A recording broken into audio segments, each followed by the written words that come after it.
I'm joined by Duncan, Policy Director at Transparency International UK. He is in our Westminster studio. Good morning to you, Mr. Hames. Good morning.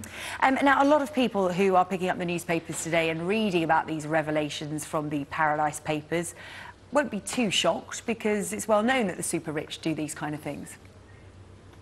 Well, it does certainly appear to be one set of rules for some and another for everyone else. But it really is time we ask whether we can carry on like that. For far too long, the overseas territories and crown dependencies have been vigorously arguing that they should not comply with the same transparency rules which apply to companies registered here in the United Kingdom. Well, why should they be more transparent? It is their money, and what they're doing isn't illegal. Nothing that's been documented in these Paradise Papers is illegal. It's all above board. Well, we should certainly see as more reports come out, but as we saw with the Panama Papers last year as well, this kind of offshore corporate secrecy is often the vehicle that is used by people who have broken the law, corrupt individuals looking to hide the proceeds of their crimes out of the reach of law enforcement. And that's why we've been calling for a register of who really owns the companies that own property here in London, so that there can be no doubt of being able to use the UK or its overseas territories as a safe haven for those that have been engaged in corruption and money laundering. You're a Lib Dem MP in the coalition government, and isn't the truth of the matter is that no government is going to be brave enough to do something about this because big companies, the likes of which have been named in these papers, I'm talking Facebook, Google, Twitter and the like, will just simply up sticks and take their money elsewhere? Well, with any serious reform, no government has ever been brave enough until one finally is.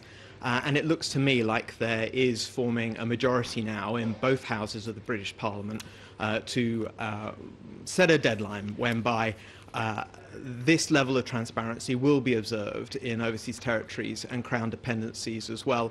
It very nearly came to a vote earlier this year, and only last week Freedom of Information requests to reporters MLEX revealed that the Home Office had experienced quite extensive lobbying from both Bermuda and the Isle of Man seeking to resist this kind of transparency in their territories. Will it ever be made watertight? Because as soon as one loophole is closed, a clever or creative accountant, as they're dubbed, will just find another loophole.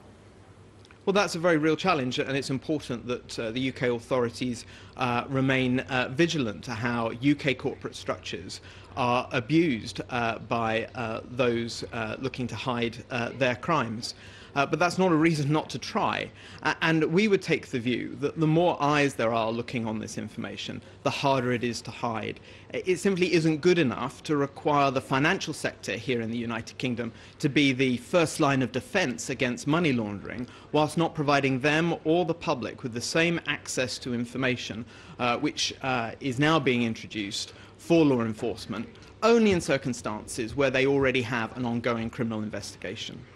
We had the Shadow Chancellor John McDonnell on here on Sunrise a short time ago, and he was calling for a public inquiry. Do you think there should be one, and who should be up in front of it? Well, it's certainly time that more about this came out into the open, and that's why I welcome this investigation by the ICIJ. One thing the government could do is it could release all of the information that it received as a result of lobbying from these territories over the question of transparency for who owns the companies registered in their financial centres. And then I think we would all see exactly quite how determined they are to keep these secrets to themselves. OK, Duncan Hames, Policy Director at Transparency International UK. Thanks for speaking to us here on Sunrise this morning. You didn't frankly have the balls to put country before party.